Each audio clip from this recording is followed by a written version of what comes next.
Boa noite a todos, é um prazer estar representando a CFA Society no evento de hoje. Eu sou a Ana Siqueira, eu sou líder da comissão ISD da Society, sou membro do Comitê de Advocacy e mentora do programa IWIN, que a gente vai falar. É um grande prazer conversar com vocês hoje sobre o policy paper que vocês vão ter acesso, impacto de vieses comportamentais na construção de carteiras. O CFA Institute, ele tem como missão contribuir para o desenvolvimento de mercados financeiros globais, promovendo ética, integridade e elevados padrões de atuação de profissionais de finanças e investimentos, que coletivamente geram valor para a sociedade e atendem o interesse público. A CFA Society Brasil, ela possui 1.480 membros, e que atuam na promoção do desenvolvimento do mercado de capitais local, se posicionando sobre tópicos específicos relevantes no mercado de capitais, governo, investidores institucionais e individuais, e essa atuação é de forma contínua. E o trabalho de membros voluntários da Society é extremamente importante. Vocês vão observar pelos números que eu vou mencionar. O staff da Society são 4 pessoas, liderada pelo Everton. A Laís é fundamental no Comitê de Advocacy e vamos falar um pouquinho sobre nossas atividades. Celebramos agora, no mês passado, em abril, os 20 anos da CFA Society, com um evento que tivemos a presença de 280 membros e tivemos o Damodaran fazendo uma brilhante apresentação sobre o valuation ao longo do ciclo de vida das empresas. É muito interessante, ele é uma referência em valuation há décadas e como ele consegue criar, interpretar outras formas de visualizar o valuation. É muito bacana. A área de advocacy da CFA Society se posiciona sobre temas de relevância, como eu mencionei, de impacto direto no mercado de capitais, em termos de policy papers, como por exemplo, esse que a gente está discutindo hoje. Nós já produzimos 10, policy briefs produzimos 13, respostas a consultas públicas já realizamos 12. E também publicamos o livro Novas Fronteiras de Risco e Retorno, é um guia prático para a integração de ESG nos investimentos.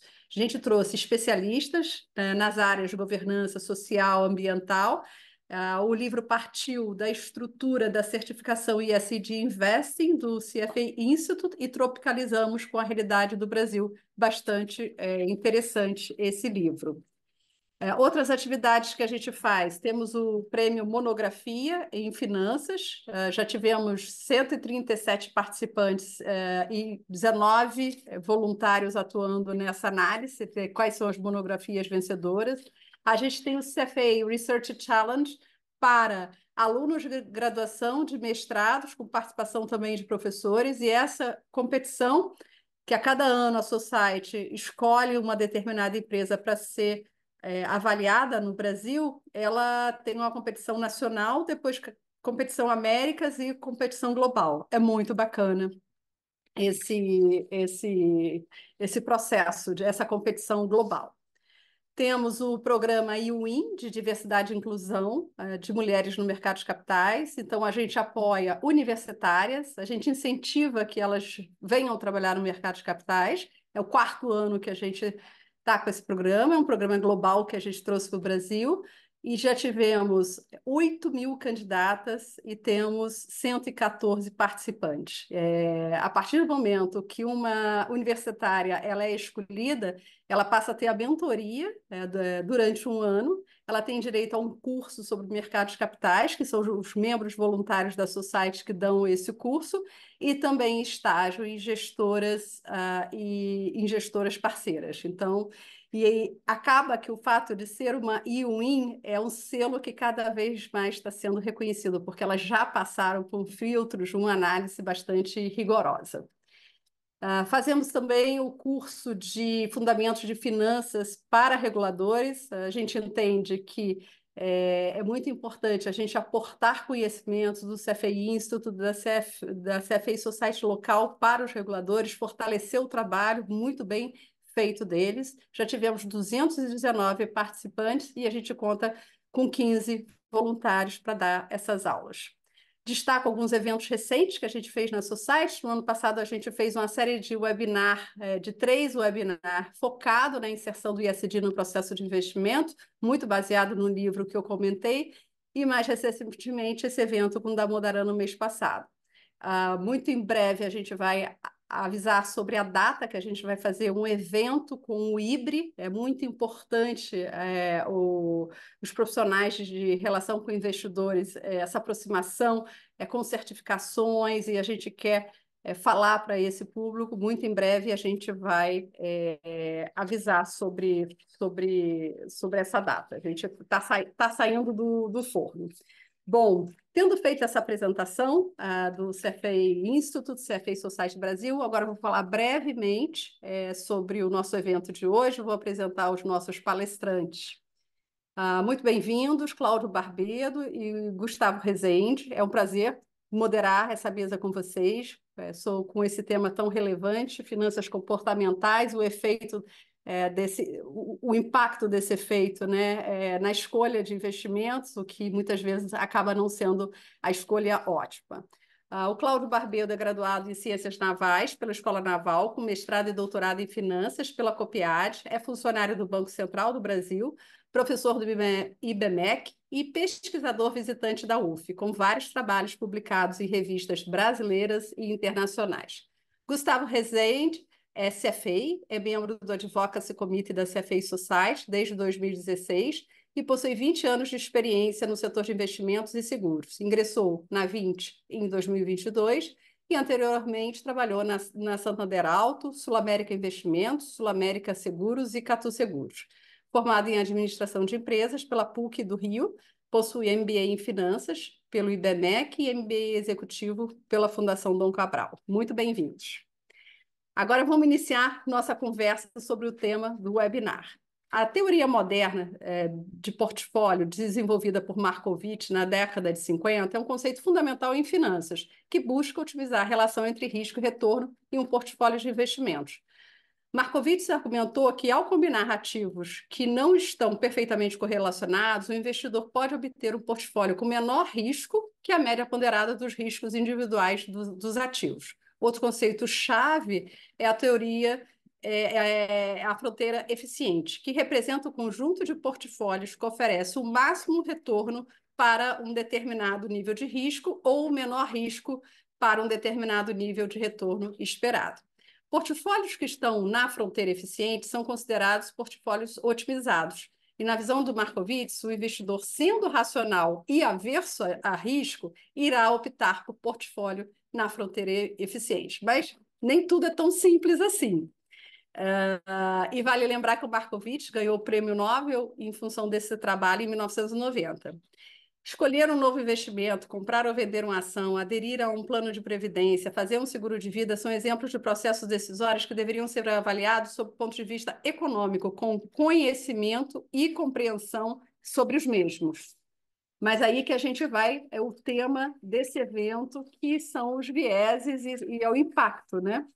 No entanto, as pessoas não necessariamente são racionais e estão sujeitas a diversos vieses que influenciam suas decisões em diversos aspectos da vida, inclusive na tomada de decisão sobre investimentos. As finanças comportamentais discutem a influência da psicologia na teoria moderna de portfólio e busca agregar na modelagem econômica alguns resultados de pesquisas sobre o comportamento, além dessa suposta não racionalidade do indivíduo nas decisões de investimentos. O Daniel Kahneman.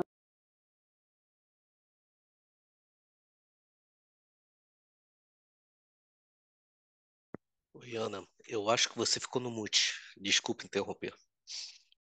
Ai, obrigada, Gustavo. Eu toquei alguma coisa aqui. Bom, o Daniel Kahneman foi agraciado com o Prêmio Nobel em 2002 por ter integrado conhecimento da pesquisa em psicologia à ciência econômica, especialmente no que diz respeito ao juízo humano e à tomada de decisões sob incertezas. Kahneman avaliou que as pessoas muitas vezes tomam decisões com bases em heurísticas ou processos decisórios simplificados, passíveis de erro, que podem comprometer nosso juízo na tomada de decisões, ou vieses cognitivos, como a gente conhece. Então, esse policy discute a teoria moderna de portfólio, a teoria dos prospectos e como diferentes vieses comportamentais, como a aversão à perda e o excesso de confiança, podem levar a decisões subótimas em investimentos. Além disso, explora a diversificação, a importância da diversificação, formação de poupança e proteção de patrimônio. Por fim, discute métodos para auxiliar na correção dos comportamentos influenciados pelos vieses, como, por exemplo, o conceito de meta-decisão e NUD. Bom, convido agora o Cláudio para fazer uma breve apresentação sobre esse trabalho. Em seguida, o Gustavo vai fazer uma breve apresentação. Depois eu farei algumas perguntas e vou abrir para perguntas. Aviso que desde já vocês já podem fazer perguntas, inclusive, na medida que forem aparecendo as perguntas, vocês vão fazendo, porque aí a gente já vai selecionando. Por favor, Cláudio. Obrigado, Ana. Agradecer o convite aí da CFA Society. Eu queria começar falando um pouquinho sobre uma motivação para a gente entender o espírito desse webinar e até para motivar aí a leitura do nosso paper.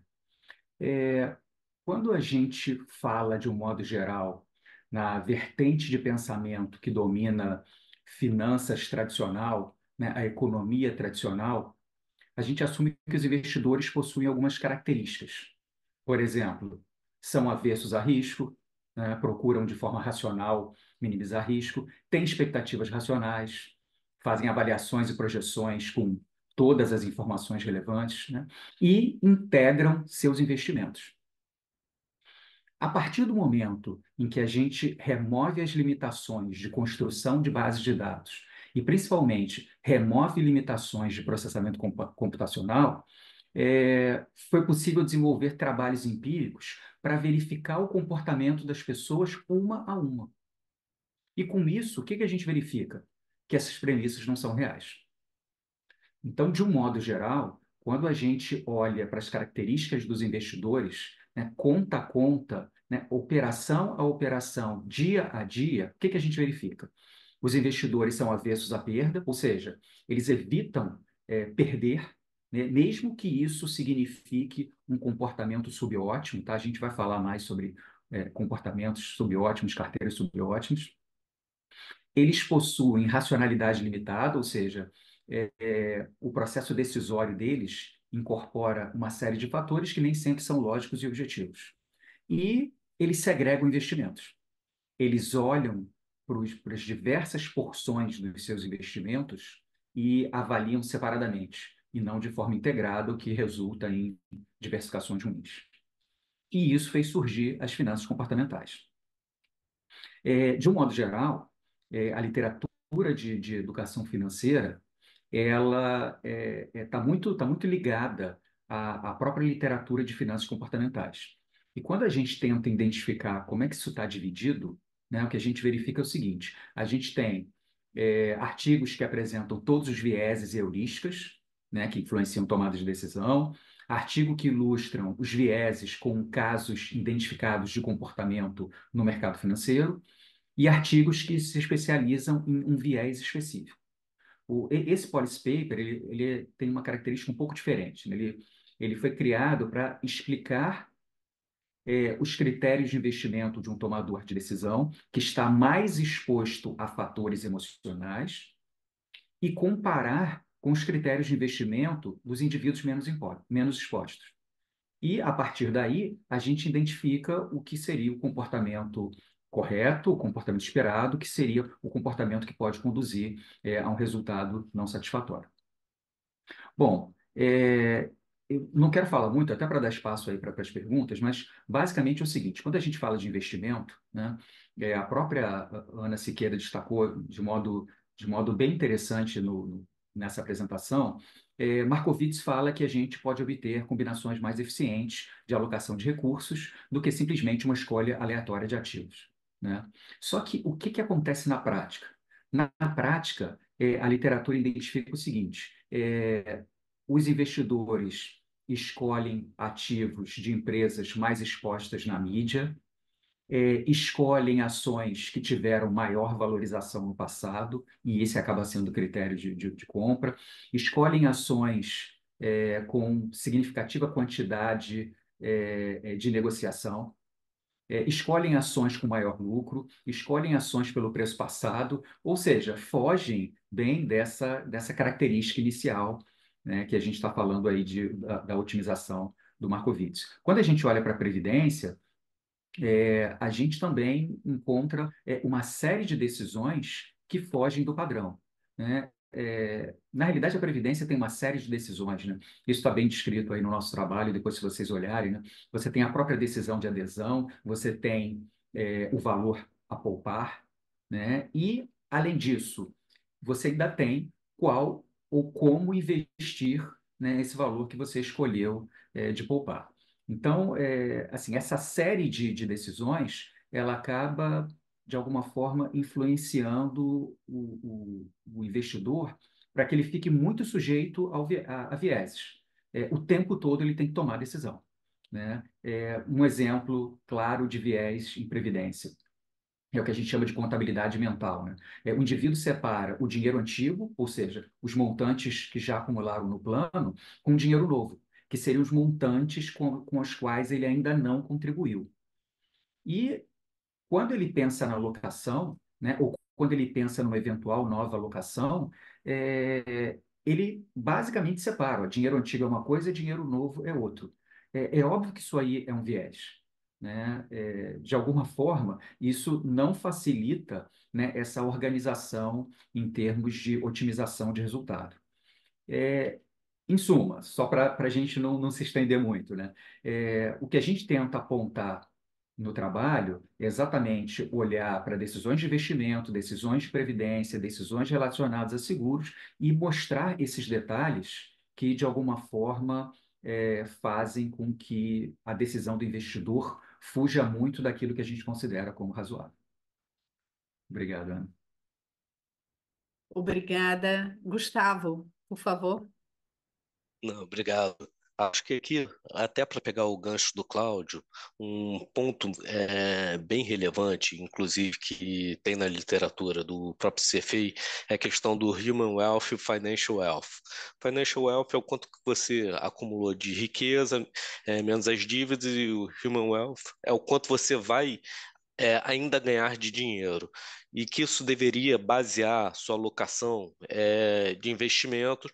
Obviamente, quanto mais tempo você tem para recuperar um investimento, maior prazo, eventualmente maior propensão a risco, e o Human Wealth é qual é o risco que você tem de eventualmente não conseguir acumular aquele valor de riqueza esperado futuro.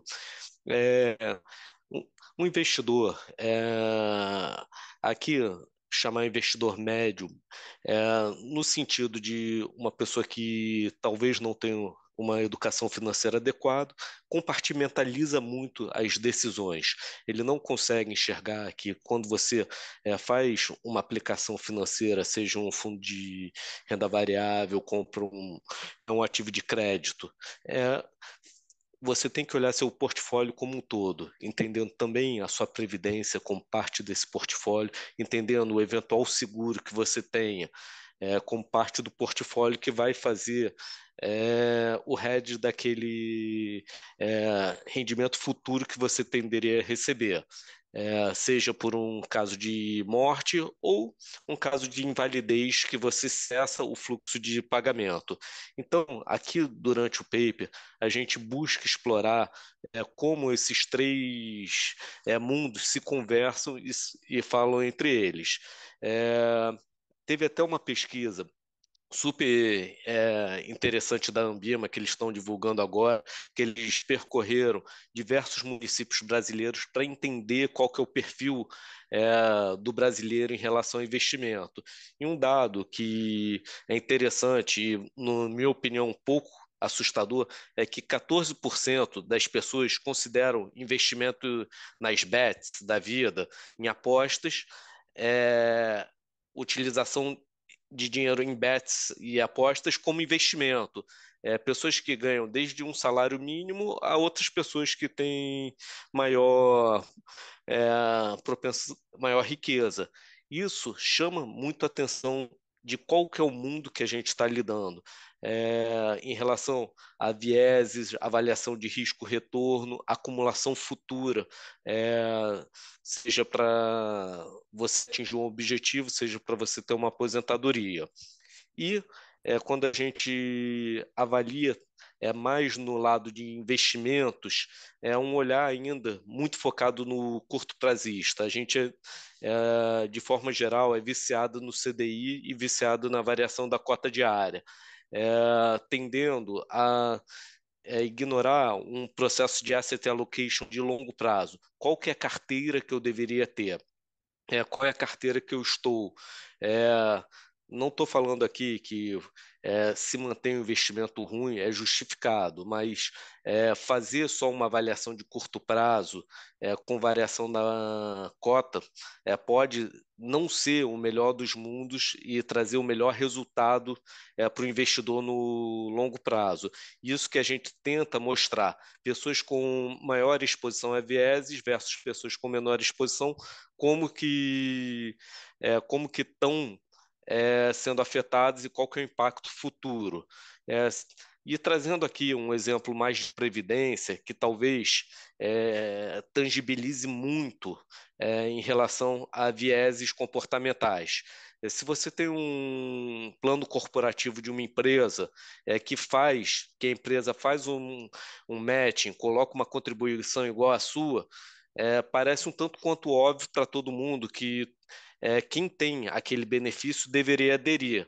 Se a gente pega no Brasil hoje, o percentual de adesão é um percentual ínfimo, gira em torno de 30% a 40%, ou seja, 60% das pessoas que teriam direito a esse benefício, dinheiro que está na mesa, ignoram e não aderem. Por quê? Basicamente por questão de vieses.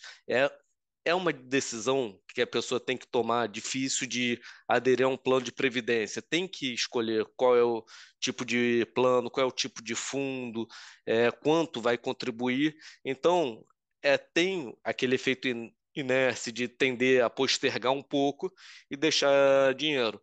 E a última sessão tem uma parte muito interessante de Nudes, que é como que políticas podem vir a favor do público para tentar minimizar o impacto de vieses.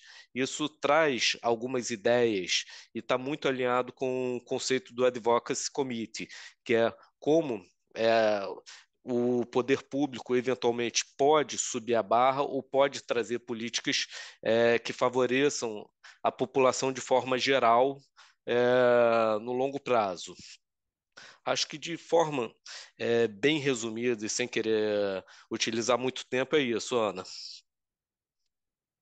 Perfeito, muito obrigada. Já falamos aqui do impacto dos vieses comportamentais na construção de carteiras. A gente falou um pouco. Vamos falar um pouco mais detalhadamente sobre a questão. Eu convido o Cláudio e o Gustavo. Obrigado, Ana. Então, deixa eu começar aqui. A gente constrói um exercício bem legal, né, que está descrito no Policy Paper, sobre montagem de carteiras. E, basicamente, o que a gente faz é o seguinte: a gente segue mais ou menos a otimização do Markowitz, só que o processo de escolha de cada ativo segue o padrão do indivíduo comportamental. Ou seja, ele enxerga o ativo seguindo a teoria das perspectivas do Kahneman. Basicamente, né, quando a gente olha para o resultado da carteira dele, a gente verifica o seguinte: a carteira do indivíduo mais sujeito a vieses comportamentais é muito influenciado pela aversão à perda e pela interpretação sobre a quantidade de realizações de eventos com baixa probabilidade. Ou seja, o que eu estou dizendo é o seguinte: esses indivíduos preferem ativos com retornos altos, ainda que com probabilidade pequena de realização. Então, esse cara, de um modo geral, evita ativos de perdas elevadas ou com quantidade maior de perdas no tempo, ainda que a relação risco-retorno seja boa. Então, o exemplo prático disso, a aplicação prática, né? Esse cara tem uma tendência muito, muito forte de comprar ações muito voláteis, né? Que são ações que dão saltos, né? E ações com preços muito baixos. por exemplo, as penny stocks. Então, a gente tenta chamar atenção para isso. Olha o comportamento desse cara aqui, né? E o que tem mais de interessante aí por trás disso tudo é que quando a gente olha os trabalhos acadêmicos desenvolvidos, o que o Kahneman mostra é exatamente que, na média, a sociedade pensa como o indivíduo da teoria das perspectivas, não pensa como um indivíduo maximizador da teoria tradicional. Deixa eu abrir espaço aí para o Gustavo falar um pouquinho de previdência. Quer falar aí, Gustavo? Obrigado, Cláudio. Acho, aqui em Previdência, acho que a gente tem um comportamento um pouco extrapolado em relação a investimentos. Que nem o Cláudio bem comentou. A pessoa, às vezes, separa o dinheiro antigo do dinheiro novo e também tem comportamentos paradoxais. Por um lado, pega a sua carteira de previdência e não reavalia com base em mudanças de vida que ela tem, seja um aumento de salário, o nascimento de um filho, quanto que contribui de previdência, etc. Aquela tendência ao status quo, se manter com o que tinha e que não necessariamente a carteira continua fazendo sentido para ela ao longo do tempo. E, por outro lado, uma tendência curto-prazista num produto de longo prazo. Ah, a gente vê muito nesse mercado giro de fundos. Bolsa caiu. É um produto de longo prazo, é esperado que você tenha uma volatilidade, então você tem um volume de saque muito grande indo para o CDI. Depois que ela começa a voltar, as pessoas voltando. É quase as pessoas sempre correndo atrás do rabo, olhando rentabilidade passada, achando que é rentabilidade futura. Isso são alguns exemplos de vieses comportamentais que a gente vê muito aqui no dia de previdência. E o segundo é a questão do seguro de vida.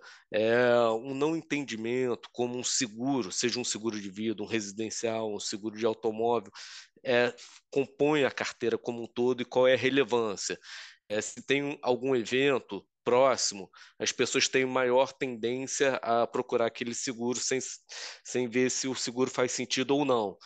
Se não tem um evento tão próximo, não conseguem tangibilizar e mesmo que tenha uma alta probabilidade ou uma probabilidade média, não tem. São diversos pontos que a gente vê que são afetados de forma extrapolada.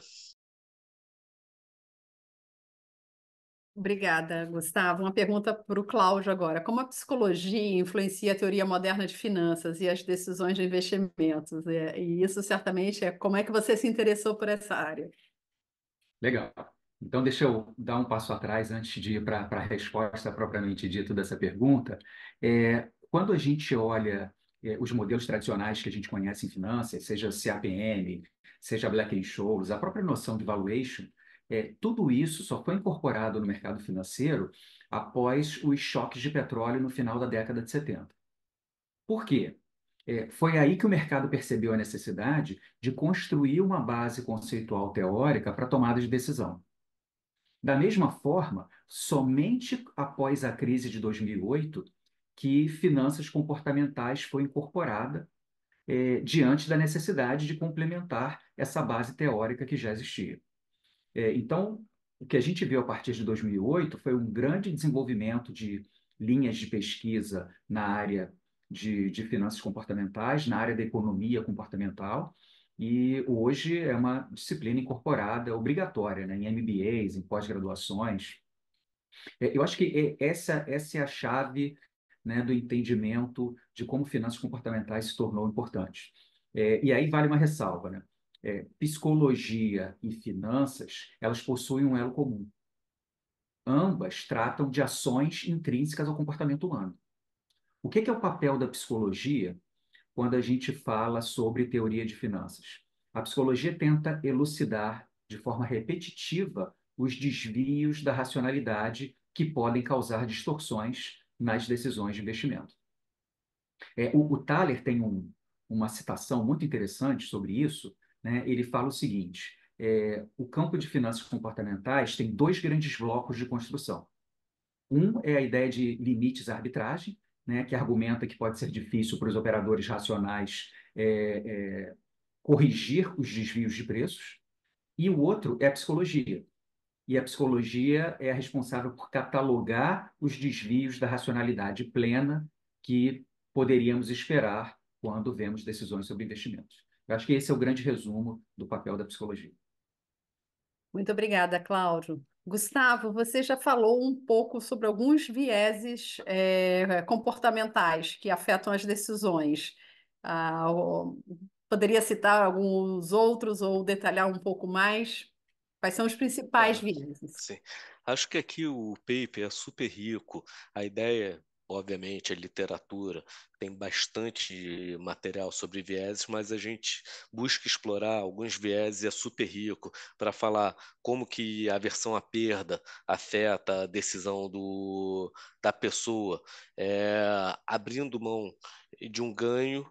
Porque dá mais peso à perda, eventualmente, excesso de confiança que pode afetar o viés, pode afetar a alocação de investimento, ancoragem, a pessoa dá maior peso a informações que confirmam aquilo que ela pensa do que informações que eventualmente venham contra e questionem a tese de investimentos. É, Aqui acho que é bem interessante e fica o convite a todo mundo ler para entender um pouco mais alguns vieses que a gente entende que afetam de forma geral o público. Perfeito. Para o Cláudio agora, de que maneira a diversificação e a formação de poupança contribuem para um desempenho eficiente do investimento? Legal. Assim, de um modo geral, eu acho que os participantes aqui do nosso webinar, eles têm uma noção muito clara da importância da diversificação, né? Então, seja porque reduz o impacto da volatilidade, distribui o risco, até mesmo quando eu falo de diversificação, eu facilito o gerenciamento do portfólio, né? Portfólios diversificados são mais fáceis de gerenciar porque, de alguma forma, até para saída, né, em caso de eventual problema, você não vai precisar sair de todos os ativos ao mesmo tempo, né? Você administra essa saída, enfim, de alguma forma você tem como ajustar o portfólio de maneira mais regrada. O que é importante falar é o seguinte: a diversificação ela não garante lucros, ela não elimina totalmente o risco, mas é uma estratégia bem estabelecida para construir um portfólio resiliente. Eu acho que a palavra-chave é essa, tá? É resiliência para alcançar objetivos financeiros de longo prazo. E explorando um pouquinho mais essa palavra, eu acho que a gente faz o grande link com a importância da formação de poupança, que é uma coisa que a gente chama atenção no nosso paper. Uma das metas decisões que a gente cita no paper é exatamente quando planejamos acumular um montante específico de recursos para um objetivo bem definido, seja uma aposentadoria, uma viagem, uma compra de imóvel.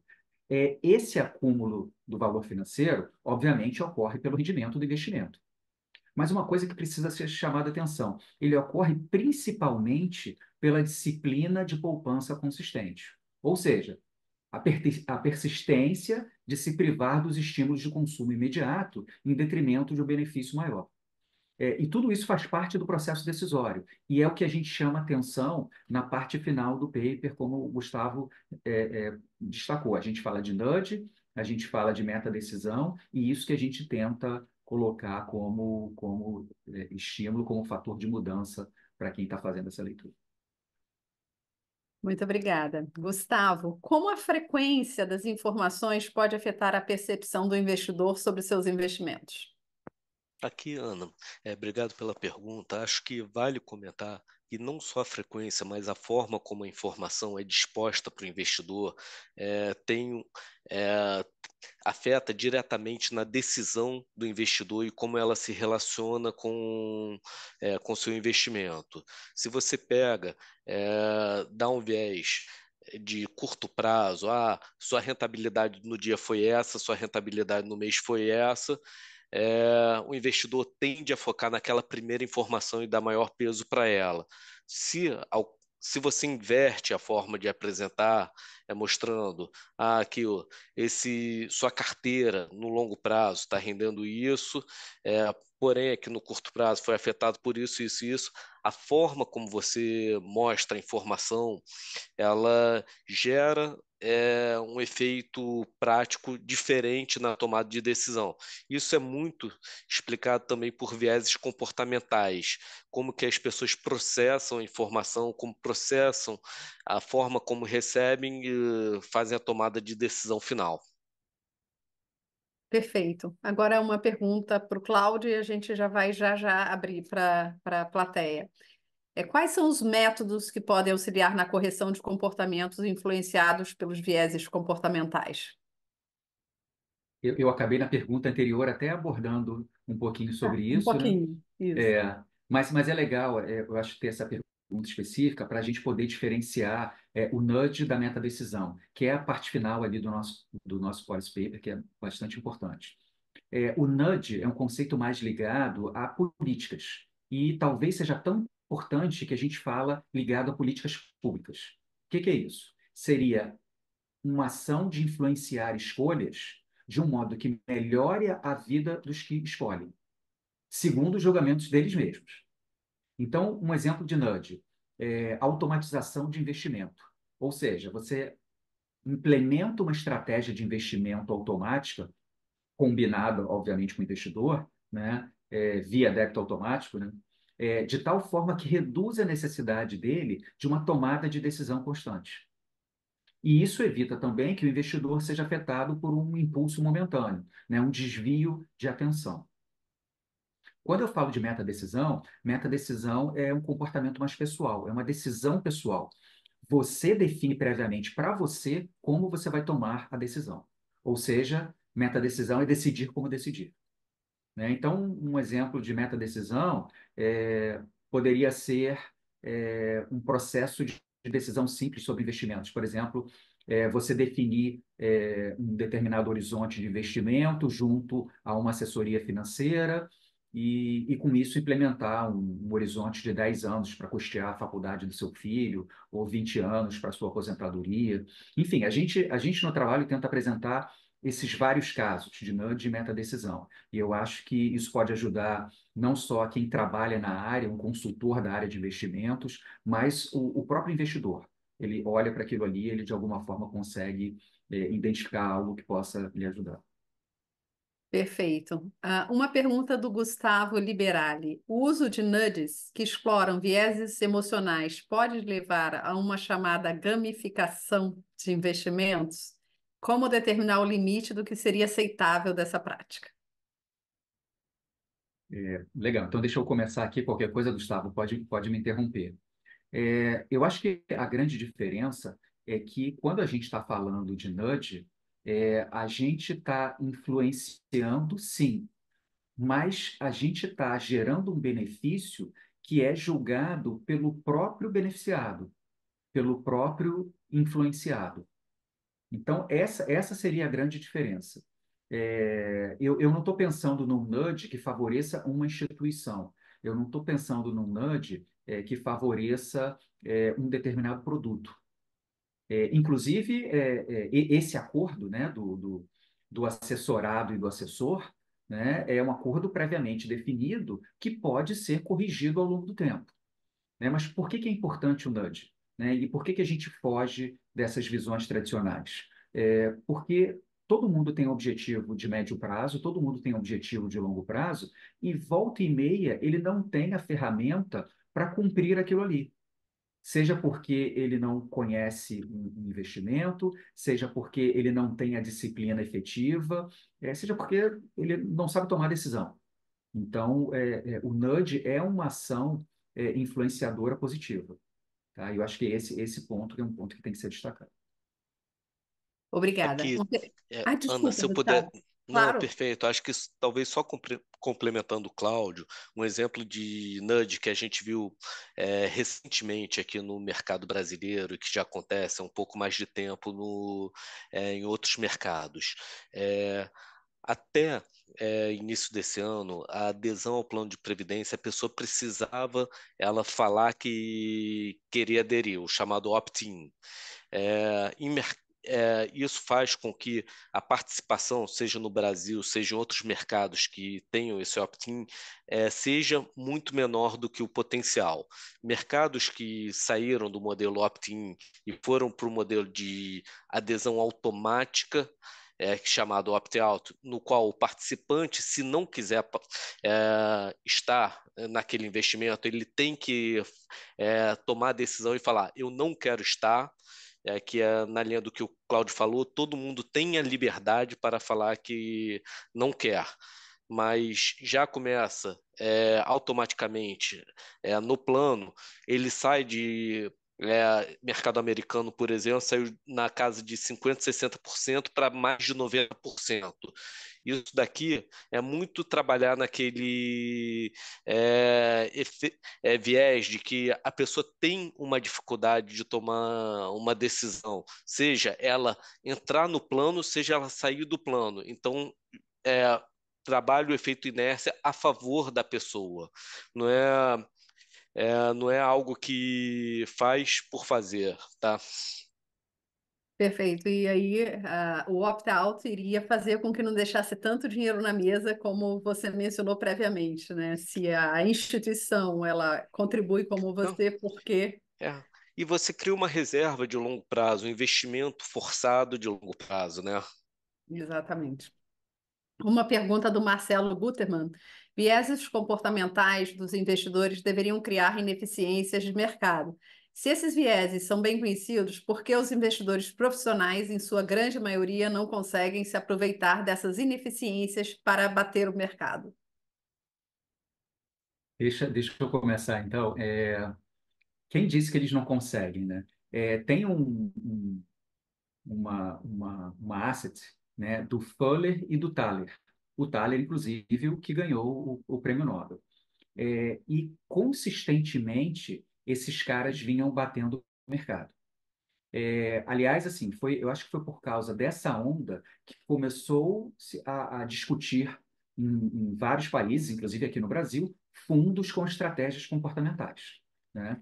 E uma coisa muito interessante é que no início eles diziam quais estratégias que eles utilizavam. Quer dizer, eles estavam tão seguros de si, né, em relação a entregar uma rentabilidade acima do mercado, que eles falavam as estratégias. Então, só para citar algumas aqui, por exemplo, para quem conhece o CAPM, já viu a discussão de ação de valor, ação de crescimento, eles exploravam essas ineficiências entre ação de valor e ação de crescimento.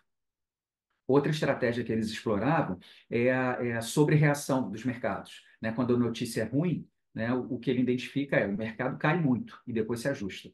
Quando a notícia é boa, sobe muito e depois se ajusta. E eles exploravam essas anomalias. Então, se a gente olhar para o mercado americano, a gente consegue aí identificar operadores que utilizam essas estratégias e conseguem uma rentabilidade bem interessante.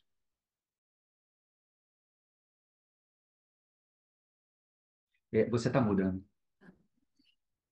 Obrigada. Uma pergunta do Liseu Manisoba. Cláudio Gustavo, sabendo que há uma diferença entre o ciclo de vida da teoria moderna e da teoria comportamental, existe alguma mudança nos interesses dos indivíduos durante o decorrer do ciclo, principalmente por esses ativos loteria com grande potencial de valorização? Aqui, se o Cláudio permitir, eu começo a responder e ele fica à vontade para complementar. Quando a gente fala da teoria moderna de finanças comportamentais, na minha opinião, não são conflitantes. Um vem complementar o outro. Markowitz considerava que o investidor é racional. Efeito prático, a gente sabe que o investidor está sujeito a viés, e quanto mais consciência o investidor tem do seu viés, menos exposto ele acaba ficando no dia a dia. Não necessariamente é possível zerar todos, mas consegue controlar e tentar tomar decisão mais racional. E ao longo da vida, as características do investidor tendem a mudar, e por isso que é importante sempre fazer um acompanhamento do portfólio para entender que, olhando no médio e longo prazo, está adequado à expectativa. Perfeito. Cláudio, gostaria de acrescentar algo? Fique à vontade. Não, perfeito. Assim, quando a gente fala desses ativos loteria, né, é até uma experiência interessante. Obviamente, no livro a gente não consegue reproduzir uma carteira, né, e apontar, né, uma diferença de rentabilidade, teoria tradicional vezes teoria comportamental. Mas a gente consegue explorar algumas características associadas a isso, né? Por exemplo, o fato que a gente identifica que os indivíduos comportamentais tendem a escolher esses ativos loteria, né? O que que a gente chama desses ativos loteria? Né? São ações com assimetria positiva, ou seja, ela tem uma probabilidade de um retorno alto, só que essa probabilidade é muito pequena. Então, aparentemente, o indivíduo ele adquire esse ativo pelo medo de se arrepender que, caso o ativo dê um salto, né, ele não tenha uma posição comprada nesse ativo. Então, são características, né, que são carregadas muito pelo viés, né, e quando você olha sobre o ponto de vista de formar uma carteira de longo prazo, sobre o ponto de vista de investimento, né, da forma que a gente conhece, você fala, pô, não tem sentido nenhum, né? Até porque você pode comprar esse ativo e nunca dar esse salto esperado. Perfeito. De que forma os investidores comportamentais tendem a escolher fundos de investimento? E como isso afeta o desempenho? Falamos um pouco, mas qual a importância do planejamento de longo prazo na decisão da previdência privada? Ah, Aqui, legal. Então, fala, ah, fala. desculpa, Não, pode, fica à pode vontade, começar. Cláudio. Não, Não, pode eu ia. começar que eu complemento. Faz o contrário. Não, perfeito. Eu ia comentar que usualmente o investidor com alta exposição a vieses comportamentais, ele tende a sempre estar focando no curto prazo sem uma metodologia de investimento. Qual que é o asset allocation que ele deveria ter? Ele escolhe fundos sem avaliar seja o time de gestão se entrega performance consistente, escolhe estratégias, segmentos que renderam melhor no curto prazo, sem entender como que isso compõe na carteira dele como um todo e está mais sujeito a se movimentar mais rápido, acabando não agregando todo o valor que ele poderia. Se a gente pega a Previdência ainda, mas tem uma questão de riscos atuariais que tem dentro de um plano de previdência que usualmente o indivíduo acaba não se atentando. Eu estava num plano que me garantia uma renda futura por uma tábua atuarial boa e com uma taxa de juros garantida. Só que, pô, porque teve uma janela ruim de rentabilidade, eu saí e fui para um outro fundo que as características atuariais eram muito piores. É, acaba decisão sendo tomada com um único viés, rentabilidade de curto prazo, sem olhar o todo. Cláudio gostaria de fazer. Legal. Só complementando, então, assim, eu acho que tradicionalmente a gente sempre associava a ideia de que a escolha do fundo é pela rentabilidade passada. Tanto que nos prospectos, né, foi obrigatório colocar aquela frase, né, rentabilidade passada não é garantia de rentabilidade futura. O que a literatura dessa área mostra é que a escolha do investidor é pela rentabilidade que ele está vendo naquele momento relativo ao momento de interesse. Então, é como se o cara abrisse em um determinado mês e falasse: eu estou aqui em maio, né? A rentabilidade de abril, né, desses fundos aqui foram as mais altas. Então são esses fundos que eu vou escolher. Tá? Ou seja, é um pouco diferente, né, do que a gente estava imaginando, mas ainda assim, ainda é como um atalho mental. O processo de escolha dele não envolve entender qual é o risco, qual é a característica do gestor. Talvez tudo isso dê muito trabalho, né? Vamos ser bem práticos aqui, né? Então, ele está olhando para o resultado efetivo, o resultado de um momento é esse. Então eu quero esse fundo aqui, que tem o melhor resultado de momento. Isso é uma característica, obviamente, comportamental, isso é um viés, e eu não tenho dúvida que isso não é razoável, né, quando se fala de investimento. É uma pergunta, né? É nessa linha do Lucas Santos, de que maneira o viés de status quo influencia na alteração dos planos de previdência no Brasil?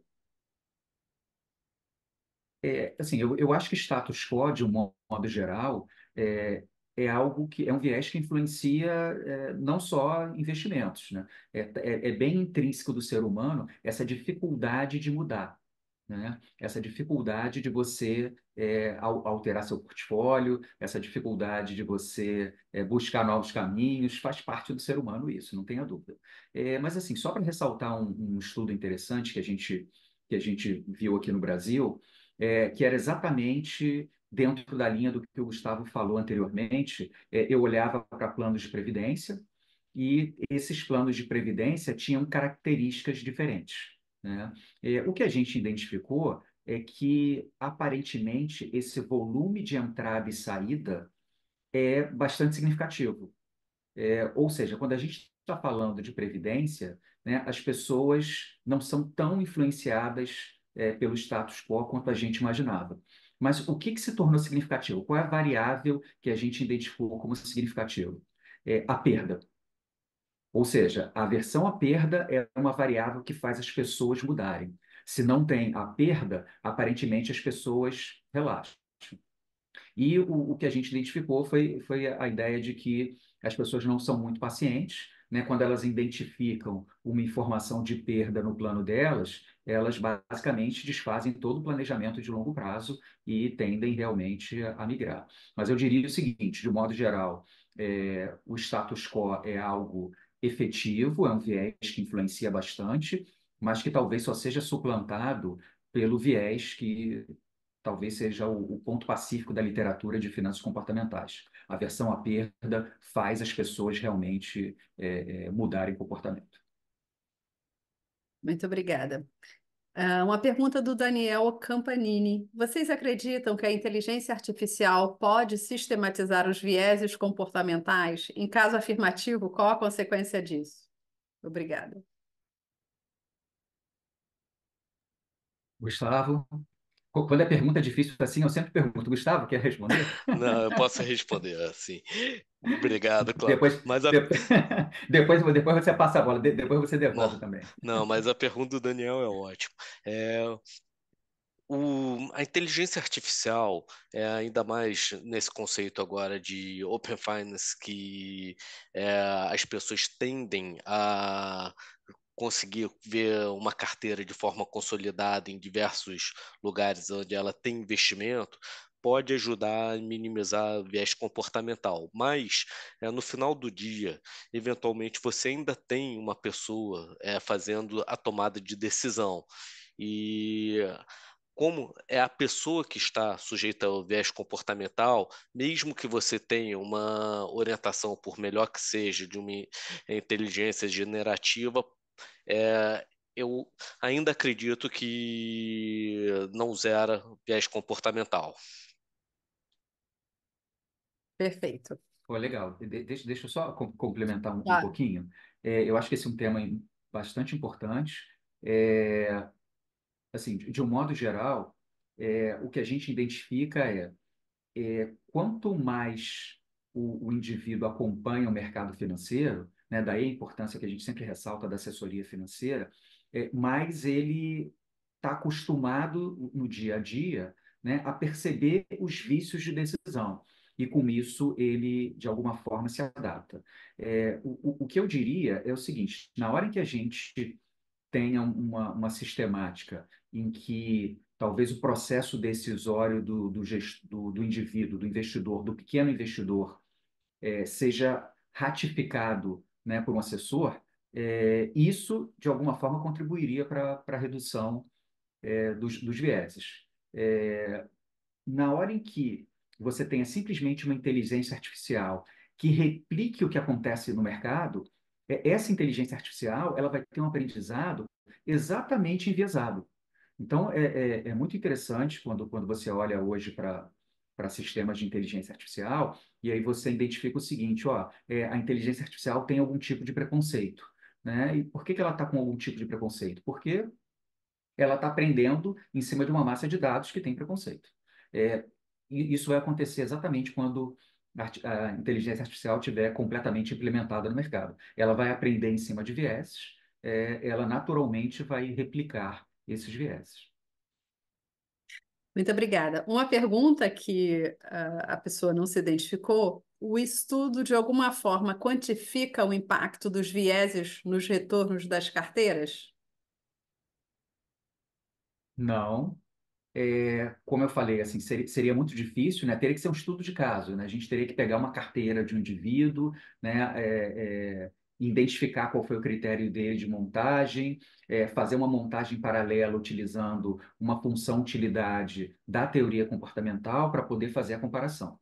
Mas no nosso simulado, né, na simulação que a gente tem ali, o que a gente tenta mostrar o que que sai como carteira final de um indivíduo com viés, né, e o que isso é diferente de um indivíduo que a carteira foi montada por uma assessoria de investimento ou a carteira seguiu simplesmente o Markowitz de maneira objetiva.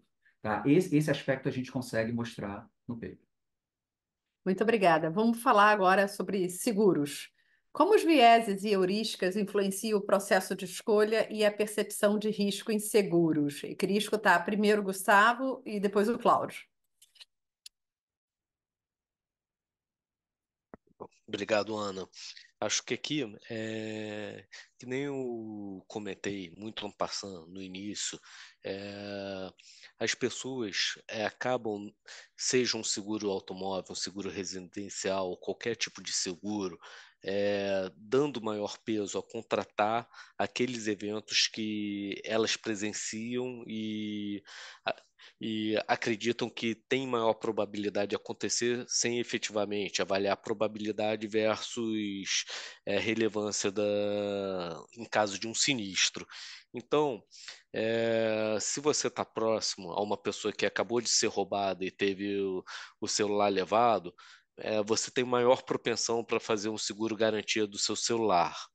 É, Aqui, se você está próximo de um apartamento que incendiou, você vai repensar, pô, eu deveria ter um seguro residencial.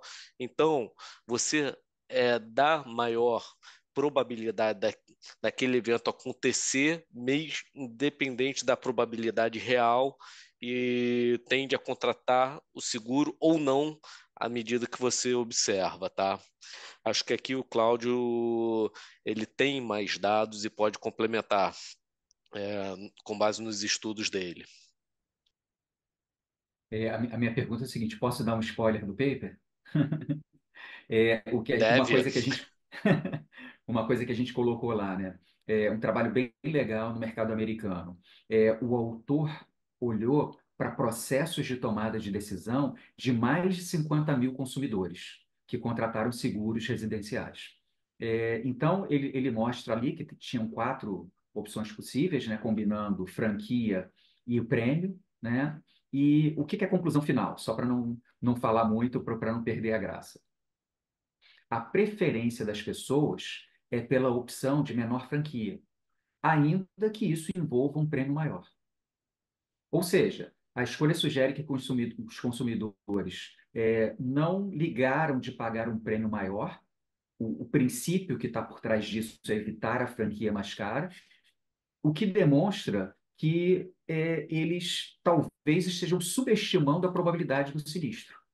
Ou simplesmente o critério comportamental, que talvez seja o mais razoável, eles preferem pagar uma única vez. Né? Já que eu tenho que pagar, eu quero pagar uma única vez, ainda que implique, né, pagar muito mais.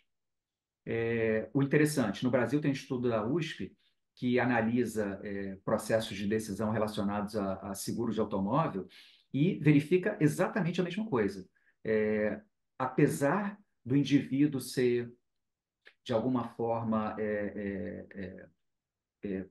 colocado num processo decisório em que uma das opções é muito mais vantajosa para ele, né, com uma franquia um pouquinho mais alta, ele sempre prefere o seguro com franquia baixa, independente do preço que ele está pagando. Então, isso mostra. Independente se a pessoa tem um histórico de sinistros grandes ou não, né, Cláudio? Acho que Isso. isso é importante. A Boa, pessoa que boa. nunca bate o carro, ainda assim prefere pagar mais caro. Boa, exatamente. É, é, na realidade, assim, a tua complementação foi perfeita, tá? Na hora que o indivíduo identificar isso, né? Eu tenho 30 anos de carteira de motorista, né? Hoje em dia, né, eu já não acelero mais o carro, né? Eu deixo só o carro ir. Assim, eu vou preferir, obviamente, a franquia mais alta, né?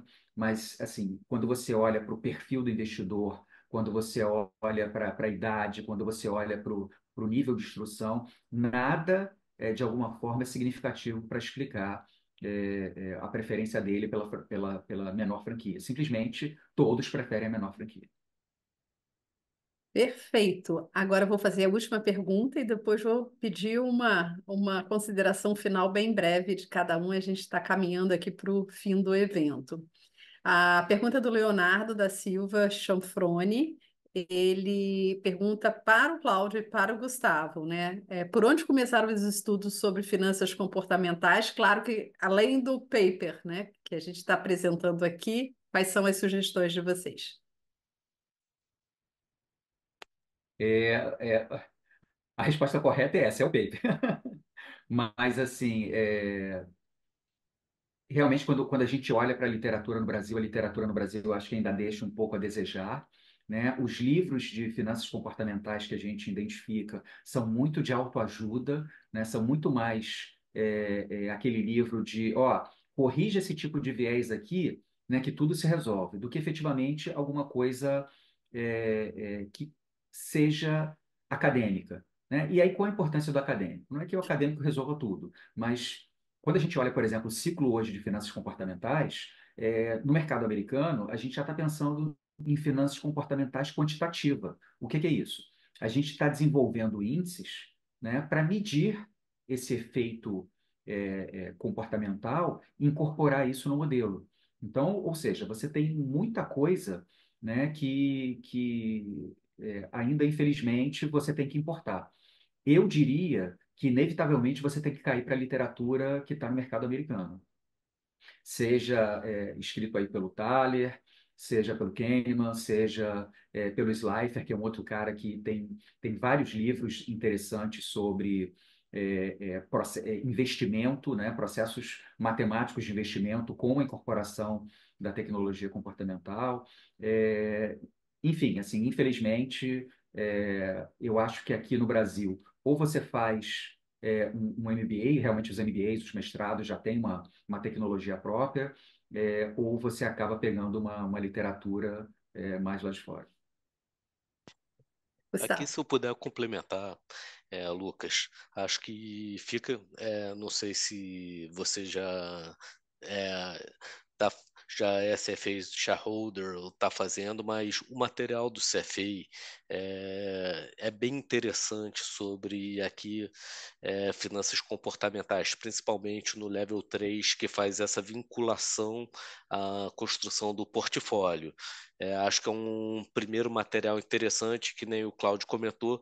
Lá fora você tem muito material complementar que você consegue trazer e consumir com muita coisa interessante. Excelente. Obviamente, além do nosso paper.